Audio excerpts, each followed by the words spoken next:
I'm gonna move over here, then you move. No, I'm there. Look at her.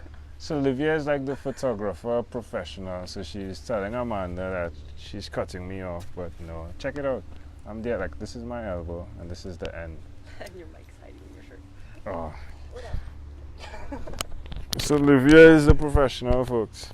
I love live because I think some people take production to a level too seriously and not capture these parts. Like Livia telling me I'm out of the picture, my mic isn't fixed good. And other things as well, like the tripod stand needs to be adjusted. Hey, it's all good. I'm all about authenticity, and like I don't do retakes. I just record what it is, and you get life. Yeah, which is good, because this is what life is, life. So we have many dogs passing through, and they're looking at us like, "What are you doing here?" Say hello. But we do have with us Livia Pewtress. Livia, you're real. I'm real. It's a pleasure to meet you. You too. Wow, I had to come all the way out here to meet you. All the way. Would you return the favor at some point? So how are you doing? I can bring 5 children. Yeah, you could bring 5 children. It's going to be a bit more expensive to bring 5 children. That is true. But it's worth it.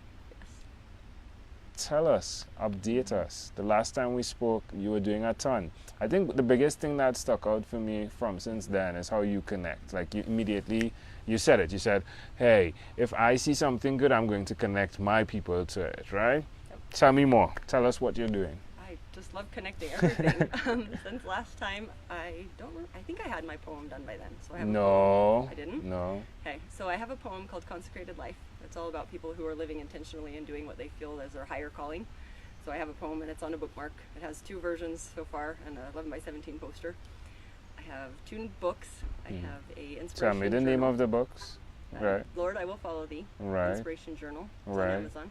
The second one is not on Amazon yet, but it's close. It's called My Awesome Life, and it takes all the mindset tools that I teach my clients and that I've been applying and puts them into a simple format where you just open it and you answer the questions every day. Yeah. And it helps you to focus on what's good in your life as well as acknowledging the things that aren't good, but what you learned from them. Now tell me about your clients and what value you bring to them and how that is accessible to others that are listening. Yes. So the biggest thing is I help people to find joy in any circumstance. So no matter what's going on and what's hard in your life, there's always reason to be grateful, and there's always a reason to find joy. So at the moment, I'm not currently doing like one-on-one mentoring or group clients at the moment, but I do VIP sessions and creation days. So if they have something in their heart that they're like, oh, I want this to come out, and they don't know how to do that, or if they need business cards or flyers or program design or anything like that, then I can sit with them for one whole day and use all my graphic photo talents, and we can crank out whatever they need to help them to go forward. Where can people connect with that? At learnlivefly.com. Oh, it's the same. LLF.com. Learnlivefly.com. Yeah, it's the way I but you have to process type things. it out. Yeah, you don't have to do LLF. Yeah, it's the way I do the acronyms in my mind so I can remember it. And sometimes it still doesn't work. Yep. So Learn, Live, Fly. Where did that come from? Yeah, that was actually an interesting story. It was about 3 years ago. And I kept feeling like, I know there's something I'm supposed to do, but what is that I'm supposed to do?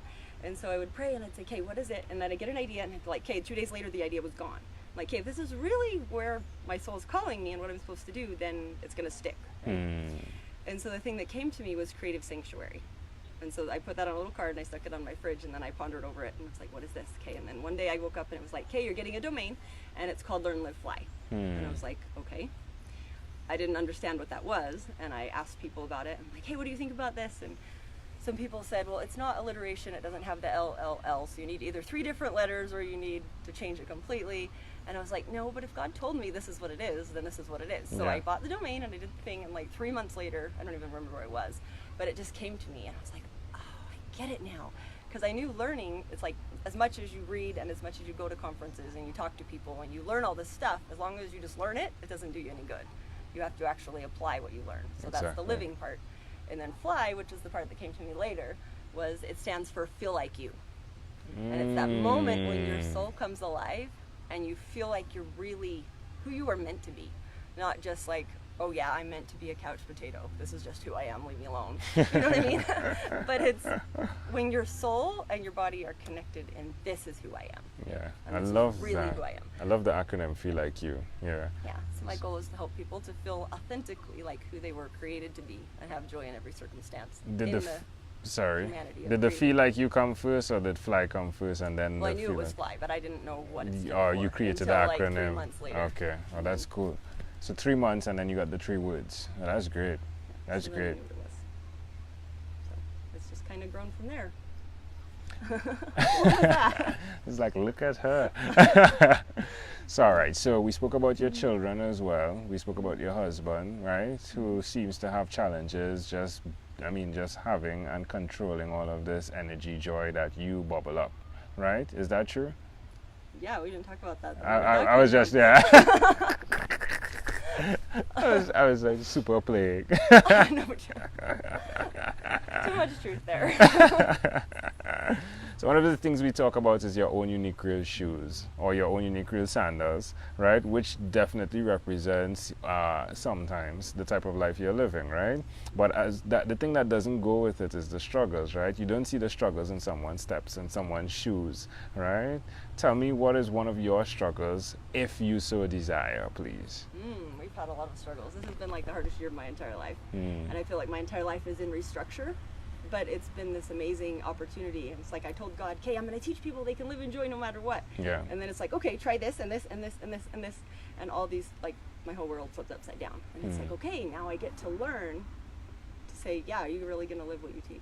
Say, yeah, I am. I really can choose joy. Yeah. You know, some days I'm a crying puddle on the floor for 2 hours at a time. And then I say, okay, I'm done. Let go of fear, choose faith, keep going. That's intriguing. So is that a process we can apply to life consistently? Every day. Yeah, I actually have a 10-part e-course that I just finished a couple months ago. And it's 10 things you can do in less than 10 minutes that will bring more joy into any circumstance. Tell me one of the things. One of the things, mostly just gratitude. Thinking, feeling, finding it, no matter where you are. You know, if you're here and you have the ability to complain, you can be grateful that you can breathe. You can be grateful that you can talk. You know, lots of times I'll have people go through this process where they'll say, okay, what is something you hate? Say, oh, I hate doing laundry. Like, okay, so why do you hate doing laundry? Because it gets so much and it keeps coming and it never goes away. And I'm having all these experiences. This is why I hate my laundry. I'm like, okay, so why do you have laundry? Well, because I have kids, I have laundry. So why do you have kids? Because I love kids, you know, because I love them. And so in the end, it comes down to I choose to love doing my laundry because it means that I have a family. Yeah. And that I can. I remember your story you shared with the gas in the washing machine, right? Oh yes, Yeah. that was a fun one. Yeah, and you said that one of the things, I mean, you eventually got over that, right? I love how things are happening to you and you're applying principles so that it can help other people. It's so important.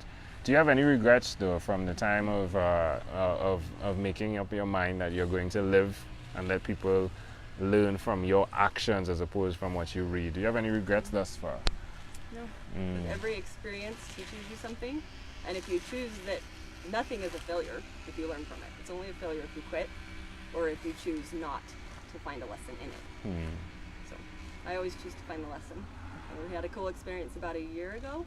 Our dishwasher went out, and it was July, and it was really hot, and I have 5 kids, so it's like, yeah, we have piles of dishes everywhere. What are we gonna do? And I think the kitchen was a pretty big disaster, and I think overflowed all over the kitchen. There was like water everywhere. So we mopped up everything, and I'm like, okay guys, we're gonna pretend like we're pioneers. So we filled up our big basin, and we took it outside on the picnic table, and we had a wash bucket and a dry bucket and beach towels all over the ground. And we hand washed dishes in an assembly line and laid them out on the towels while the fireworks were going off overhead. And to this day, my kids talk about, Mom, when can we do dishes again like that? I'm like, I'm going to be grateful for my dishwasher. But it was a cool experience. And in any moment, you have the choice of what you're going to. I love that. I love that. What are you excited about? Life in general is exciting. It's cool whenever you say, it's when you turn your life to God and you say, okay, what am I supposed to do? What am I here for? Where do you need me? And every morning it's that prayer of, put me where you need to be, and so I can touch the person I need to touch and say the thing I need to say. You keep saying key. You that. keep saying key, right? What? You keep saying key, right? Or are you saying okay? Tell me the sentence. Just not like you said, okay. Or is it that you're saying like, okay, tell me what I'm supposed to do? Is that what you said? Did I say okay? I don't know what I said. It's okay. So when you spoke of God, right? You said, okay, let's do. Oh, it's probably okay, and you're shortening it as K. All right, we'll continue. I'm sure you'll do it again. Okay, you tell me when I did it again. That is it. So it's K. Yeah. Yeah, it's like okay. So it sounded as though you were referring, like you said, God. Okay, but instead of you saying okay, you're saying K. Oh. Okay. Or at least I'm not hearing the O. Sorry, Yeah. cultural shift. No, you're good. I'm just making sure everyone that's listening understands as Yes. well. Yeah. So it's this. I try to talk slower. My dad always. No, says, you're "Just good. Slow down and speak more clearly. No, you're When I get good. excited, I talk fast. This is good. Be excited. Yes. Right. It's exciting. So here we go. Yeah. Right. So you were saying. So it's this moment when everything I do, it's like my life is not mine. My time, my talents, my money, my resources, everything I have belongs to God. He's giving it to me. So it's my choice, and the only thing that we have on this planet that we have control over is our agency. Like God can give us everything, but he can take and he can give and he can shift our world, but he will not take our agency. That's what he gives us. Explain agency. Agency is the power to choose. So I believe, deep within me, I know that we are put on this planet to learn, to grow, to be tested, to figure out if we will choose out of our own free will to follow God. He provided the earth, he provided the land, he provided everything that we have, and it's here for us to use to benefit our lives and to benefit others. But it's our job to figure out how we're going to use that. And he says, these are my laws, will you keep these commandments, will you do these things? But he's not going to force us to do it.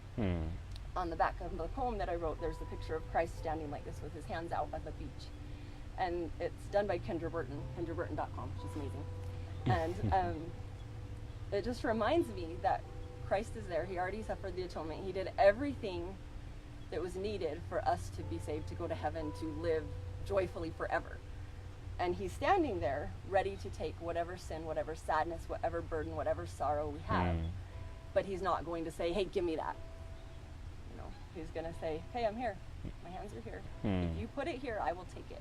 I will lighten your burden. I will open the windows of heaven and pour all the miracles out.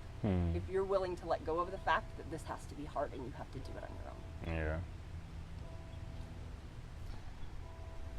Yeah. It's my new move. It's like, Okay. yeah, check her out. And so when you do, then it does, and miracles come and things show up, and you know, who knew you were going to drive all of Well, that is a months story in across the itself, country right? to Yeah, come like, talk to me. yeah. Like then I should have spoken with Livia, because then I need to drive to come meet her. No, it's been great. Definitely the conversations have been great, and the opportunity to meet you face to face and get to see you, your smile, get to see your eyes, get to see the way you bubble into getting us up here, right? And to see how energetic you are for someone that has so many children. Yeah, it's like it's fascinating to me. So, all right, in closing, is there anything else? But before I even say that, I'm intrigued to know, it's a question I asked. When you heard that this guy from the Caribbean was coming, that you had a conversation with, was coming to meet you, what did you think? I saw your thing and I said, oh my gosh, how exciting. I really did. I watched a video on Kickstarter and I saw everything and was like, this is so cool, we can do it again. I actually get to see you. So it really was. I was like, what day is this? It's going on my calendar. It's happening.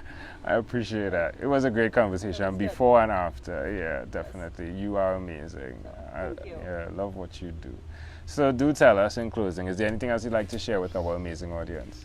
The biggest thing I would probably say is watch how you're reacting to your children, to your spouse, to anyone and anything. So I like to walk through this perspective where if you were to come home from school and I'm over here working on my computer and I say, hey, are you home? And you say, yeah. I'm like, hey, how was your day? Did anything go wrong? And you could say, it was good, yeah, whatever. And I'm like, okay, and you just walk off. Did you really feel like you were seen? Did you really feel like you were heard? Or like you mattered? Nope. And so just that one moment of turning towards that child, towards that spouse, making sure that your body language is open and inviting, making sure that your eyes are not in that, oh my gosh, you just interrupted me because I was in the middle of something, but it's really that your face lights up and you say, oh, I'm so glad to see you, come here, give me a hug. And then, how was your day? And really being present in that moment with that person. Yeah. And allowing them to feel special, especially if you've got little kids. You know, they don't need hours and hours and hours. Some people feel like, you know, I have to be there fully present all the time, but then I don't get anything done and they feel unfulfilled. But if you're doing what you feel like you need to be doing, and you're giving 100% focus to those kids during that hour, or during that 5 minutes, or during that hug. We do 100% hugs. So I will hug my child, and if I don't feel that connection. So my goal is, when I'm hugging anyone, that the light of God and His love will flow through me, that that person will feel truly loved and cherished. And so if I hug that child and they turn around and leave, and I was like, wait, did I hug them? I'm like, no, maybe I didn't. Or I did, but I wasn't really fully present. And so I'll say, no, come back. We have to try again. Wow. We have to try again. We have to get 100% of a hug because you need to feel that I care. And I need to feel that you care. And so sometimes they'll be, you know, wanting to watch their show or whatever, and they'll be like, and they're like, okay, no. I'm like, that was only 20%. Come back. We're going to try again. Yeah. And they'll pause the TV or whatever, and I'm leaving, and we'll really connect. Yeah. Because in the end, all that matters is your relationship. Yeah. You know, the relationships to the people that you love, the way that you showed up in the world, whether or not you were kind to the person who cut you off in traffic. You know, when they cut you off, are you going to be the one who freaks out and says, oh my gosh, why did they do that? They think I'm horrible. Or are you going to say, oh my goodness, I hope they're okay. I'm going to pray for them. Maybe their child's in the hospital. Yeah. Maybe they're rushing to go. Changing viewpoints. Yeah. To say, Very what else important. is possible? What else might be true in this situation? And trying to see it from that perspective. And it changes the way you show up in everything. So just being fully present. Livia Pewtress, this was a great pleasure. Thank you for being on What is Inspired by 12-Minute Convos with Angel Jones. Thank you. Did you have fun? I did. Boom!